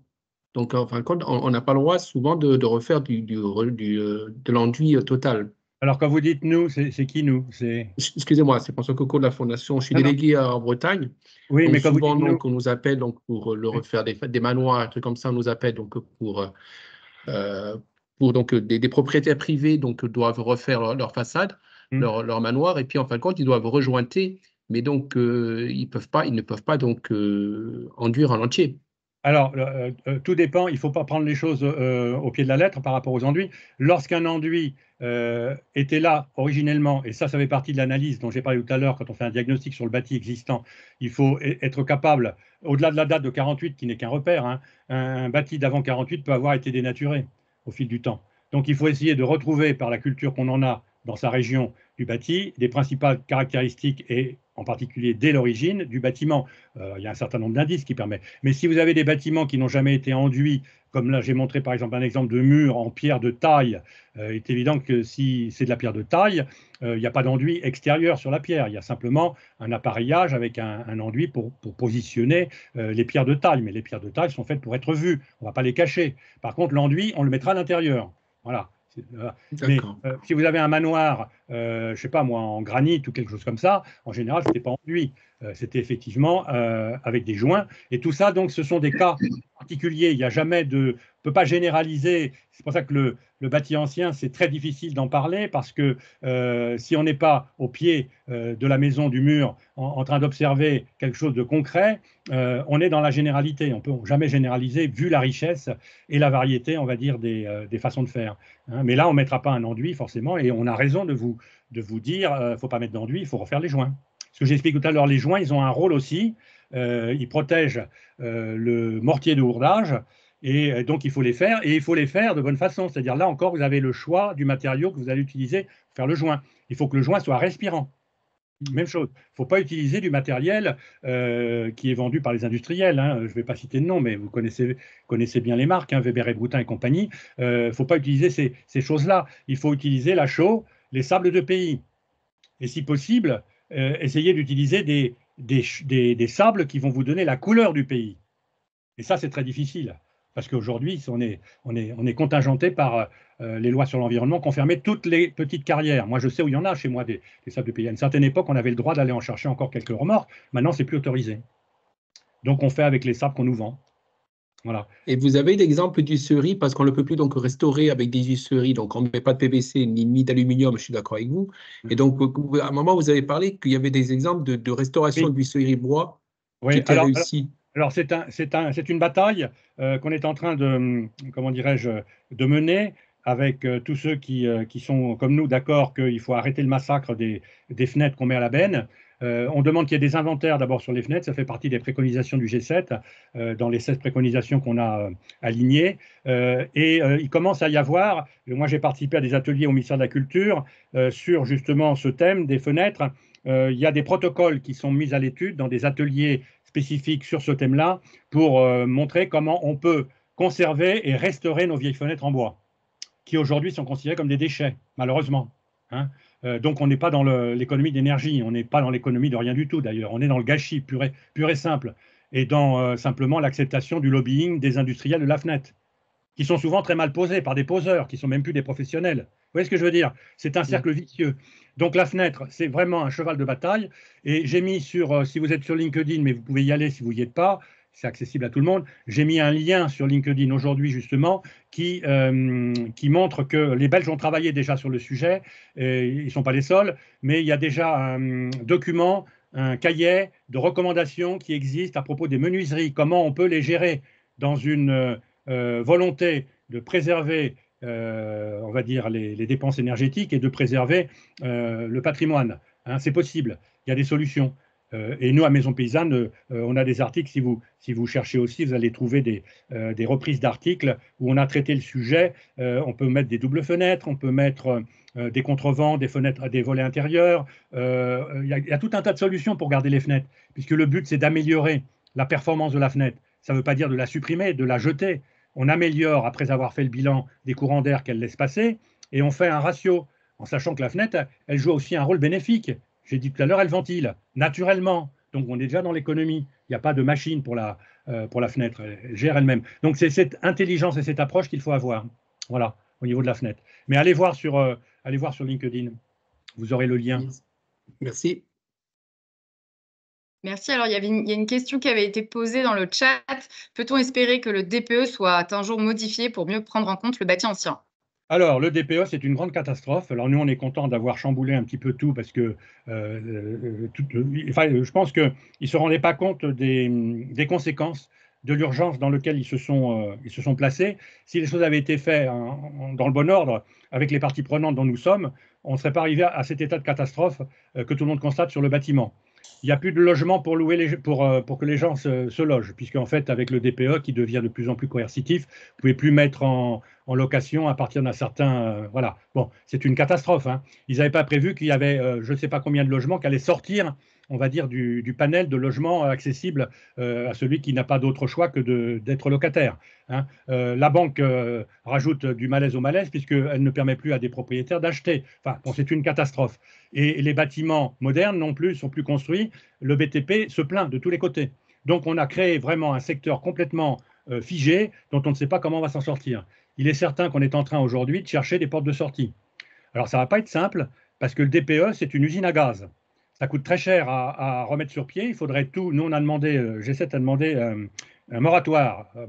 Aujourd'hui, il n'est pas question d'arrêter la machine. Il est question d'essayer de la rendre un peu moins débile qu'elle n'est. Hein. Donc, qu'est-ce qu'on fait? Alors, je vous donne un exemple. Vous allez voir un petit peu l'intelligence. Le DPE aujourd'hui, pour les logements les plus petits, il les pénalise. C'est comme ça. Le calcul fait qu'un petit logement est pénalisé si vous vous chauffez en particulier au gaz ou, ou au fioul. Bilan carbone oblige. Vous allez dans les catégories les plus punies, catégorie G, avec impossibilité de louer. Si vous voulez gagner un échelon dans le DPE, qu'est-ce qu'il vous suffit de faire? Il vous suffit de remplacer votre chauffage au gaz ou au fioul par un chauffage électrique. Vous achetez des radiateurs, des poêles à frire à 3 francs 6 choux, n'importe où, vous les mettez, et là, vous allez avoir, comme par magie, un DPE qui va gagner en échelon. Qu'est-ce que vous avez fait? Rien du tout. Parce que vous ne ferez pas d'économie d'énergie, ça va coûter très cher. Chauffer un logement avec l'électricité, c'est pas simple, surtout si c'est un vieux logement. Oui, on est vraiment dans le n'importe quoi, mais c'est un exemple. Et là encore, vous êtes dans le cadre du lobbying que se livrent aujourd'hui les industriels. Aujourd'hui, le gaz est pénalisé par rapport à l'électricité. Ce n'était pas le cas à une certaine époque, puisqu'à une certaine époque, d'ailleurs, on pénalisait l'électrique. Il y avait un coefficient pondérateur qui a été supprimé depuis. Hein, le lobbying oblige. Donc, on est vraiment dans quelque chose qui, aujourd'hui, n'est pas simple. Alors, ils sont en train d'essayer d'ajuster le tir. C'est un exemple de manipulation, j'appelle ça comme ça, moi, qui ne repose sur rien. Qui ne repose sur rien que sur la volonté d'essayer de s'en sortir le moins mal possible et d'être le moins ridicule possible. Parce que là, vraiment, on a dépensé beaucoup d'argent pour arriver à un outil qui ne correspond à rien. Et je peux vous dire que tous ceux qui connaissent le sujet sont horrifiés. Le logiciel de calcul du DPE tel qu'il est aujourd'hui devenu opposable est un logiciel qui n'a été validé par aucune étude scientifique. Déjà, c'est un problème. Vous voyez ce que je veux dire? Hein, on peut se poser la question, qui a décidé d'utiliser cet outil? Et donc voilà, on est là-dedans. Ça va bouger probablement. Déjà, le ministère de la Transition écologique, on a réussi à toucher quelque part, nous a dit qu'il était convaincu des problématiques, bien entendu, il ne peut pas faire autrement, en nous disant que la difficulté, ça va être de faire bouger l'administration. Donc ça veut tout dire. Ça veut dire aussi qu'il y a d'un côté la volonté politique, mais qui n'est pas toujours en capacité d'être en coïncidence avec l'administration qui, elle aussi, a son mot à dire. Et c'est d'ailleurs assez étrange que ce soit à ce niveau-là que s'opèrent les blocages. Mais c'est souvent comme ça. Voilà. Je ne sais pas si j'ai répondu. Oui, alors nous, on travaille pour que… Oui, allez-y. Non, allez-y si vous vouliez compléter. Sinon, j'allais dire, il y avait d'autres mains levées. Oui, on peut peut-être donner la parole à ceux qui ont la main. Alors, Robert Guillaume, j'ai vu qu'il y avait une main levée depuis un petit moment. Allez-y. Oui, c'est très simple. Vous avez mis en évidence la date de 1948, là, qui est bien connue maintenant. Quand on regarde le petit schéma, on voit qu'en fait, le problème, il commence à apparaître au niveau de la Première Guerre mondiale. Donc, ça veut dire qu'il faut… ça veut dire qu'à partir du début du XXe siècle, on a déjà des problèmes de construction, en fait. Ce n'est pas des problèmes de construction, c'est-à-dire que la société évolue. Il y a les êtres humains dont nous sommes, avec leurs problématiques du moment. C'est l'actualité qui fait que… Et aujourd'hui, on est aussi contraint à changer nos logiciels de pensée par rapport à un monde qui évolue d'ailleurs et qui nous fait peur. Au niveau géopolitique, on le voit, hein, tout est remis en question. Hein. Alors une guerre, ça remet en question beaucoup de choses. Et effectivement, ça remet en question cette société de tradition. Et c'est vrai que ça a été le premier choc.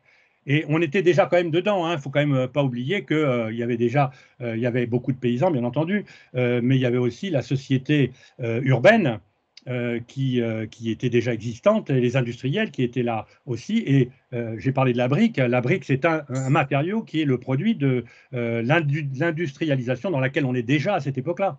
Hein, c'est pas aussi simple que ça. C'est pas noir et blanc. Hein, D'accord. Donc il y a bien des maisons construites peut-être à la fin du 19e siècle qui sont déjà qualifiables de passoires thermiques. La notion de passoire thermique, c'est nouveau, hein, c'est aujourd'hui. Mais la notion de passoire thermique, moi, je la réfute. Hein, il ne faut pas l'employer pour le bâti ancien. Un bâti ancien n'est pas une passoire thermique. Parce que d'abord, ça veut dire quoi? D'ailleurs, c'est même stigmatisant. Quand vous dites à quelqu'un, vous habitez une passoire thermique, c'est stigmatisant, c'est pas pédagogique. Vous voyez ce que je veux dire? C'est quelque chose d'inacceptable. Hein. Il y a tellement de raisons de, comment dirais-je, de parler autrement si on veut être intelligent et convaincant qu'il faut arrêter. Et le résultat, c'est qu'on a tellement fait peur à des gens à qui on a dit vous habitez une passoire thermique, qu'est-ce qu'ils font les gens? Ben, ils disent juste comme ça, je ne loue plus. Je ne loue plus. Le résultat, c'est qu'on a agi sur quelque chose qu'on n'avait pas pensé et que la société s'est complètement figée avec des problématiques qu'on n'avait pas avant. On ne construit pas suffisamment de logements sociaux, on ne peut plus louer des logements parce qu'on a décidé que c'était des passoires thermiques. Qu'est-ce que c'est que cette politique? C'est du grand n'importe quoi.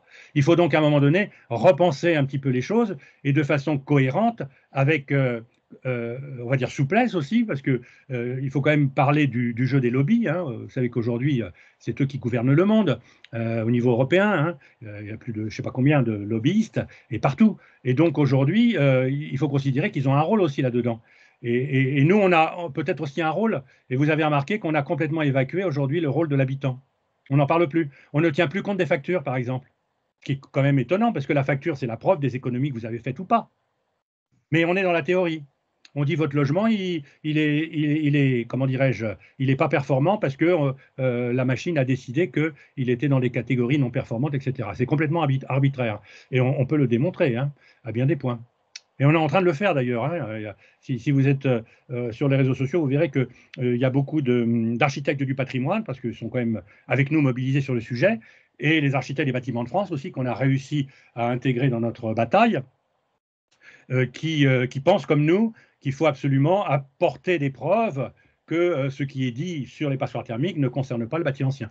Je vous invite à aller voir le site CREBA, Centre de réhabilitation éco-responsable au bâti ancien. Maison Paysanne est partenaire de ce site. Il y a à peu près 18 fiches de remontée d'expérience qui montrent que sur du bâti ancien à valeur patrimoniale, dans toutes les catégories de construction, pan de bois, terre, pierre, briques, etc., on peut arriver à des niveaux de performance énergétique très importants, des niveaux BBC, hein, sans avoir compromis la valeur patrimoniale du bâtiment. Donc il faut arrêter d'opposer bâti ancien et bâti performant. Un bâti ancien peut être performant à tous les niveaux, par la valeur qu'il conserve et le témoin de la culture qu'il représente, et puis la valeur patrimoniale, parce que ce sont aussi des bâtiments qui deviennent tellement rares qu'ils ont un coût, si toutefois ils sont en bon état, et s'ils ne sont pas dénaturés, ça prend de la valeur. La preuve, c'est que les étrangers viennent nous les acheter. Je peux vous dire que les étrangers ont bien pris conscience de la valeur du patrimoine de notre beau pays, peut-être un peu plus que nous, qui sommes quelquefois un petit peu blasés et qui ne voyons pas les choses correctement.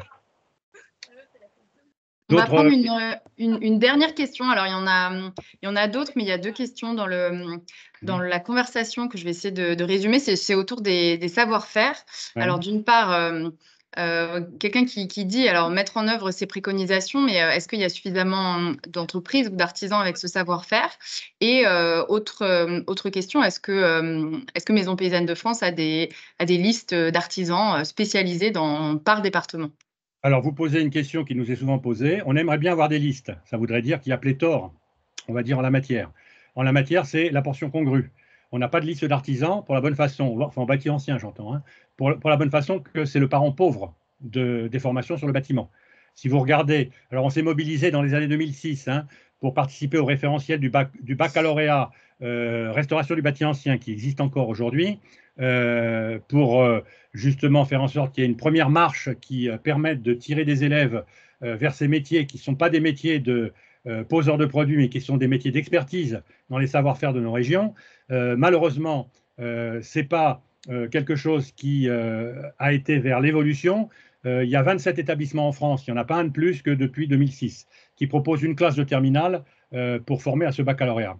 J'avais posé la question à l'époque, on avait eu une rencontre avec Franck Riester, qui était à l'époque ministre de la Culture. Je ne sais pas si vous vous souvenez, les ministres de la Culture sont dans l'obsolescence programmée, ils ne durent pas longtemps, hein, comme le reste.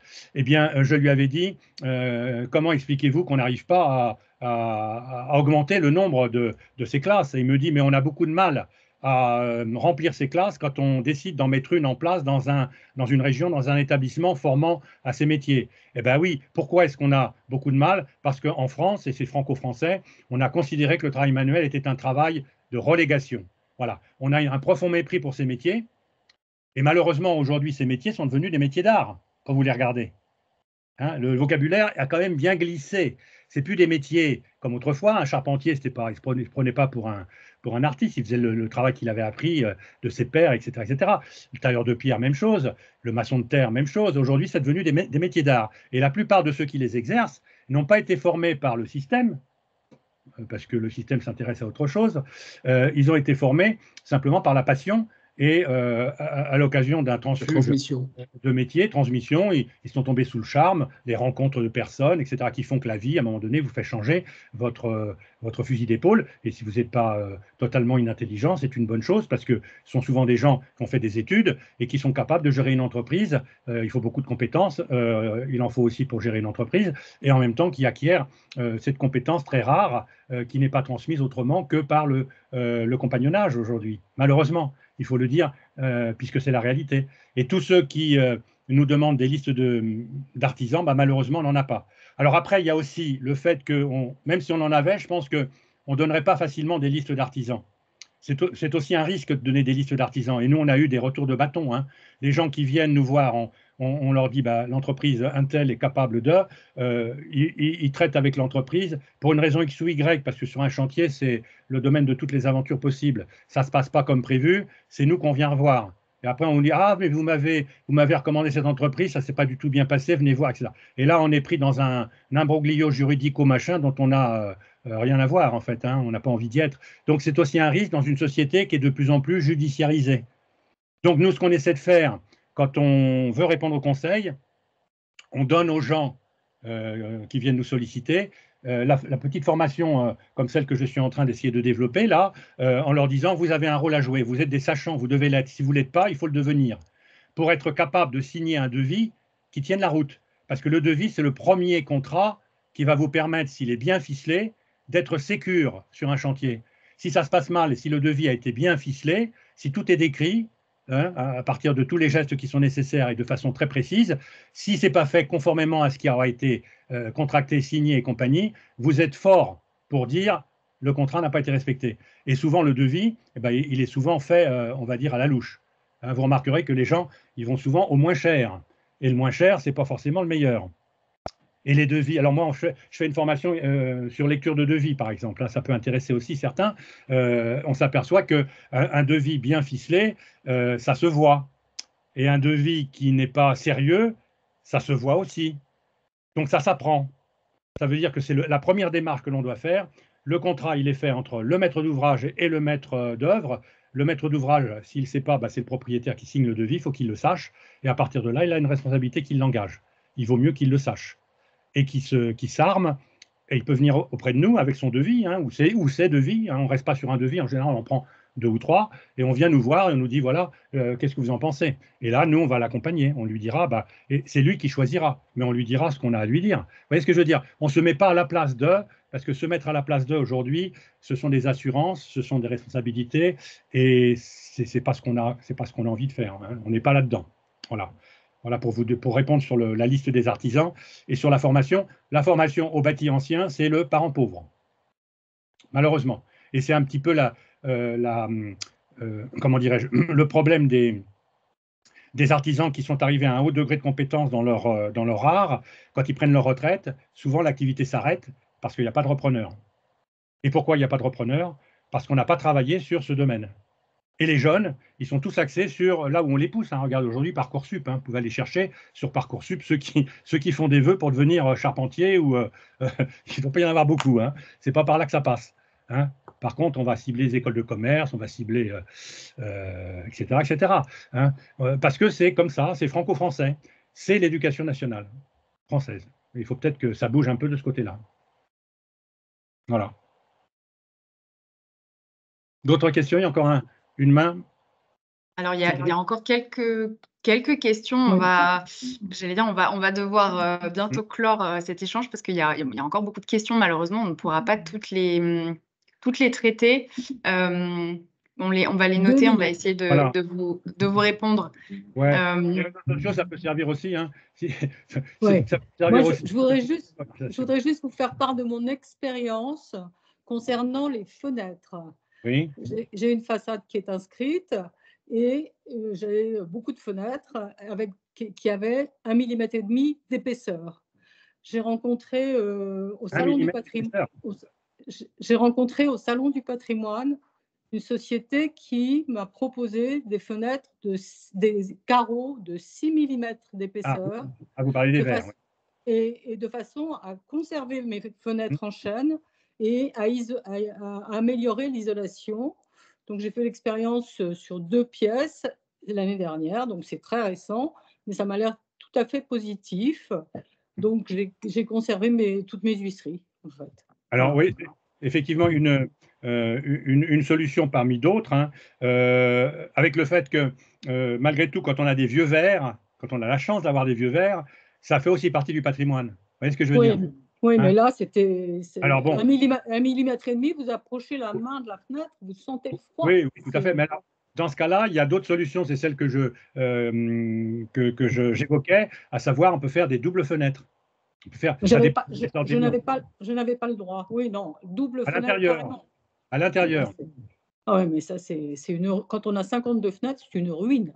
Ah oui, oui. Alors ça peut se faire progressivement. Faut savoir que quand on rentre dans une logique d'amélioration thermique, il y a des priorités. Et puis c'est un chantier de longue haleine. Et le temps, comme je dis, c'est souvent de l'argent. Et donc à un moment donné, plus on prend le temps, moins on va faire d'erreurs et moins on aura à y revenir. Donc ça prend le temps de la réflexion. Et quelquefois, effectivement, il faut faire des choix et puis progresser à la mesure de son porte-monnaie, bien entendu, et de l'évolution de sa réflexion. Mais pas forcément handicap. Mais les verres dont vous parlez sont aussi des verres coûteux. C'est des verres qui sont... Non, pas très coûteux. En fait, c'est le transport qui est très cher, mais le verre en lui-même n'est pas très coûteux. Alors, est-ce que vos verres laissent passer le soleil? Oui.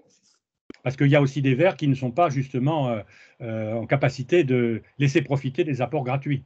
Oui. Mais je sais que il y a effectivement des industriels, enfin des artisans, sociaux du patrimoine qui travaillent sur ce matériau. Oui. Voilà, c'est tout. Voilà. Merci, grand merci à vous, Gilles, d'être intervenu aujourd'hui. Merci à toutes et tous aussi d'avoir assisté là en direct. On était très nombreux pour cette vidéoconférence. Elle sera disponible sur le portail du patrimoine, donc pour tout le réseau de la Fondation, avec le support de présentation. Et en tout cas, voilà, merci et puis à bientôt. Alors, un dernier mot rapide. Sur notre site, c'est une mine de renseignements divers et variés. Il faut aller chercher. Il y a des fichiers qui vont vous permettre d'approfondir ce qui a été dit. Là, en résumé, c'est très, très, très rapide ce qu'on a fait. Là, il faut survoler, il faut aller vite. Si vous voulez approfondir certains sujets, il y a des dossiers. Il y a Hygroba, par exemple. Les matériaux biosourcés ont des différences, les uns par rapport aux autres, ne se valent pas tous. Et donc, il faut voir un petit peu à chaque fois les différences. Ça fait l'objet de fichiers qui sont en ligne. Hygroba. Vous avez Ateba, les fiches Ateba, vous allez les retrouver. Vous avez des études qui ont été faites, qui sont en ligne au niveau des résultats de ces études scientifiques, qui sont autant d'arguments que vous devez avoir en tête pour pouvoir contrer éventuellement des personnes qui disent tout et n'importe quoi, qui se prennent pour des experts qui ne sont pas. Plus je rencontre d'experts, plus je me dis que le monde est peuplé d'experts qui sont ignorants quand ils sortent de leur domaine d'expertise. Voilà, donc ça c'est un constat que je vous livre et je peux vous dire que c'est fréquemment ce que je constate. Donc nous ne sommes pas, nous, des professionnels, mais ça fait près de 60 ans qu'on est passionnés du sujet et je peux vous dire que de plus en plus, nous sommes ralliés par des architectes des bâtiments de France et des personnels qui travaillent dans les conservations des monuments historiques et qui nous disent que c'est comme ça qu'il faut faire et qu'il faut partager au maximum cette culture. Et il va y avoir, je pense, entre le ministère de la Culture et de la Transition écologique, une base de données qui est à l'étude, qui permettra justement de mettre en ligne toutes les ressources qui aujourd'hui sont à droite et à gauche. Et avec la force de frappe en communication du ministère de la Culture et de la Transition écologique, on peut penser que l'outil pédagogique sera beaucoup plus puissant qu'il ne l'est. Parce qu'aujourd'hui, on a plein d'informations à droite à gauche, mais il faut aller tout glaner, quoi. Et si on n'a pas le temps, on passe à côté de plein de choses. Donc là, il y a ce projet de plateforme où Maison de Paysanne est partenaire. Voilà, mais déjà notre site est déjà pas mal, donc je vous renvoie vers notre site. Et Créba. Oui, tout à Voilà. fait. On a ajouté les liens vers le site et vers ces fiches là dans le chat et on vous invite à aller explorer. Voilà. Merci à vous. D'accord, Pour votre merci. écoute. Merci beaucoup. beaucoup. Merci. Beaucoup. Au revoir. Merci, au revoir. Au revoir. Très bien. Je Au vous revoir. ai contacté, Merci, au revoir. Gilles. Oui. Je vous ai contacté par LinkedIn. Alors attendez.